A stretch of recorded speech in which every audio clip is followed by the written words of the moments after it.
శ్రీమాత్రే నమః. జ్యోతిష్య జ్ఞాన దీపిక ఛానల్కు స్వాగతం. ఈ వీడియోలో అధిక ధనయోగం గురించి తెలుసుకుందాం. అంటే సాధారణ ధనయోగం కంటే కొంత ఎక్కువ ధనయోగం, కాస్త సంపాదన బాగుంటుంది అని తెలుసుకోవచ్చు. సాధారణం కంటే కాస్త ఎక్కువ సంపాదన, డబ్బులు బాగా దాచుకోగలరు, ధన సంపాదన బాగుంటుంది అని చెప్పేటటువంటిది అధిక ధనయోగం. ఇది ఎలా ఏర్పడుతుందంటే కొన్ని సూత్రాలు ఇచ్చారు. ధనాధిపతి మరియు ధనకారకుడైనటువంటి గురుడు. ధనాధిపతి అంటే ఎవరు? సెకండ్ లార్డ్, ద్వితీయాధిపతి లేదా ధనాధిపతి. మరియు ధనకారకుడైనటువంటి గురుడు చతుర్థ భాగ్య దశమాధిపతులతో కనుక కలిసి ఉంటే ధన సంపాదన బాగుంటుంది.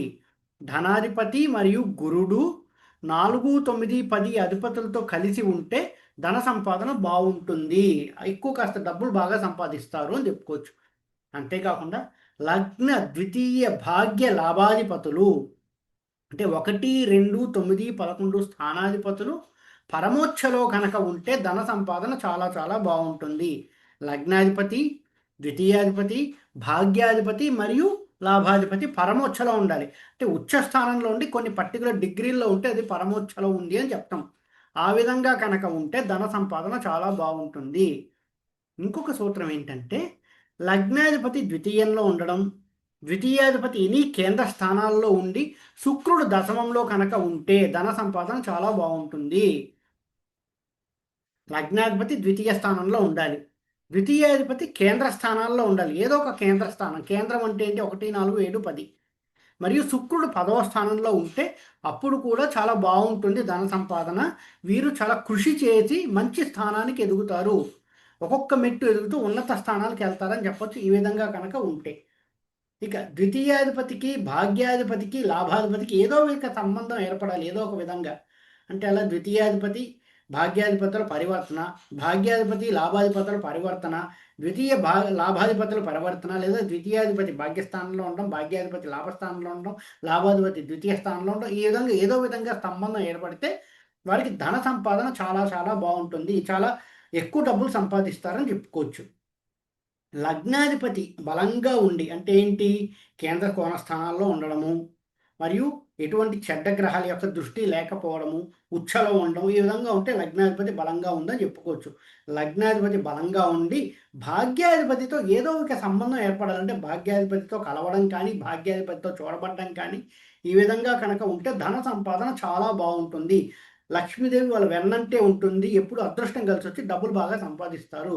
ఎప్పుడైతే లగ్నాధిపతి బలంగా ఉండి భాగ్యాధిపతితో కనుక సంబంధం ఏర్పడితే డబ్బులు బాగా సంపాదిస్తారు. ఇంకొకటి ఆదిలక్ష్మి యోగం కనుక ఉంటే, ఆదిలక్ష్మి యోగం కనుక ఉంటే వారికి ధన సంపాదన చాలా బాగుంటుంది, మంచి డబ్బులు సంపాదిస్తారు, మంచి స్థానానికి వెళ్తారు, కోటీశ్వరులు అవుతారని కూడా చెప్పుకోవచ్చు ఆదిలక్ష్మి యోగం ఉన్నవారు. ఆదిలక్ష్మి యోగం ఎలా కలుగుతుంది అనుకుంటే భాగ్యాధిపతి లేదా శుక్రుడు స్వక్షేత్రం లేదా ఉచ్చక్షేత్రాల్లో ఉండి అవి కేంద్ర త్రికోణాలు అయితే, భాగ్యాధిపతి లేదా శుక్రుడు, భాగ్యాధిపతి కనుక స్వక్షేత్రంలో లేదా ఉచ్చక్షేత్రంలో ఉండి అవి కేంద్ర త్రికోణాలైనా, లేదా శుక్రుడు స్వక్షేత్రం లేదా ఉచ్చక్షేత్రంలో ఉండి అది కేంద్ర త్రికోణాలైనా, లేదా భాగ్యాధిపతి శుక్రుడు రెండు స్వక్షేత్రం లేదా ఉచ్చక్షేత్రంలో ఉండి అవి కేంద్ర త్రికోణాలు అయితే ఆదిలక్ష్మి యోగం కలిగి వారు జీవితంలో మంచి స్థానంలో ఉండి డబ్బులు బాగా సంపాదిస్తారు, ఎటువంటి లోటు ఉండదు. అంతేకాకుండా ఇంకొక రూల్ ఏంటంటే ఆదిలక్ష్మి యోగానికి భాగ్యాధిపతి స్వక్షేత్రం లేదా ఉచ్చక్షేత్రంలో ఉండే కేంద్ర స్థానాలు అయితే మరియు లగ్నాధిపతి బలంగా ఉంటే అప్పుడు కూడా ఆదిలక్ష్మి యోగం కలుగుతుంది. ఒకటి శుక్రుడు వల్ల కలిగింది, ఇంకోటి లగ్నాధిపతి వలన. అంటే భాగ్యాధిపతి స్వక్షేత్రంలో కానీ ఉచ్చక్షేత్రంలో కానీ ఉంటే అవి కేంద్ర స్థానాలు అవ్వాలి.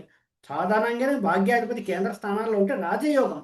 అంటే ఏంటి? ఒక కోణాధిపతి కేంద్ర స్థానంలో ఉంటే రాజయోగం అని చెప్పుకున్నాం. అటువంటిది భాగ్యాధిపతి అత్యున్నతమైన కోణస్థానంలో ఉండే అధిపతి మంచి కేంద్ర స్థానంలో ఉంటే ఒక రాజయోగం ఏర్పడుతుంది. అలాంటివి రాజయోగం ఏర్పడిన గ్రహానికి లగ్నాధిపతి కూడా బలంగా ఉంటే ఆదిలక్ష్మి యోగం ఏర్పడి డబ్బులు బాగా సంపాదిస్తారు, ఉన్నత స్థానానికి వెళ్తారని చెప్పుకోవచ్చు.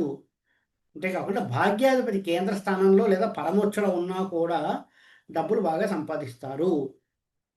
ఇక చివరిదైనటువంటిది ఏంటంటే ఒక రూలు, కేంద్రాధిపతులు, ధనాధిపతి, భాగ్యాధిపతి, లాభాధిపతికి వైశేషికాంశాలు ఏవైనా రావాలంటే పారిజాత అంశ కానీ, గోపురాంశ కానీ, ఉత్తమాంశ కానీ ఇలాంటి కొన్ని అంశాలు ఉంటాయి.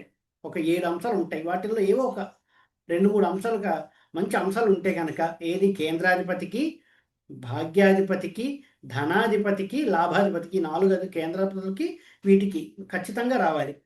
3 కేంద్రాధిపతులకి మరియు ధనాధిపతికి, భాగ్యాధిపతికి, లాభాధిపతికి పారిజాతాంశ కానీ, ఉత్తమాంశ కానీ, గోపురాంశ కానీ, శ్రీధాంశ కానీ, పర్వతాంశ కానీ ఇలా కొన్ని అంశాలు ఉంటాయి. ఇలాంటి అంశాలు కనుక వస్తే ధన సంపాదన చాలా బాగుంటుంది. అపర కుబేరులు అవుతారని చెప్పుకోవచ్చు. ఇలాంటి అంశాలు వస్తే అపర కుబేరులు అవుతారు. దాన ధర్మాలు చేస్తారు.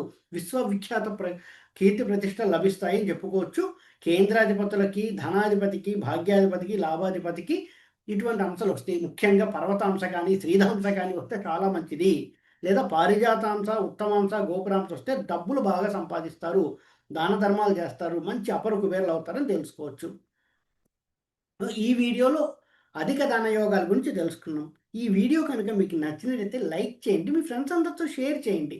మరిన్ని వీడియో నోటిఫికేషన్స్ కోసం మా ఛానల్ సబ్స్క్రైబ్ చేసుకోండి. ఎవరైతే నా దగ్గర ఆస్ట్రాలజీ కోసం కన్సల్ట్ అవ్వాలి అని అనుకుంటున్నారో కింద కనిపిస్తున్న నెంబర్కి వాట్సాప్ ద్వారా కాంటాక్ట్ చేయండి. ఆన్లైన్లోనే ఆస్ట్రాలజీ కన్సల్టేషన్స్ తీసుకోవడం జరుగుతుంది. కన్సల్టేషన్ ఛార్జెస్ వర్తిస్తాయి. ఎవరైతే ఆస్ట్రాలజీ నేర్చుకోవాలి అనే ఇంట్రెస్ట్ ఉందో వారు కూడా కింద కనిపిస్తున్న నెంబర్కి వాట్సాప్ ద్వారా కాంటాక్ట్ చేస్తే ఆన్లైన్లోనే ఆస్ట్రాలజీ క్లాసెస్ తీసుకోవడం జరుగుతుందండి. జూన్ 6వ తారీఖు నుంచి కొత్త బ్యాచ్ స్టార్ట్ అవుతోంది.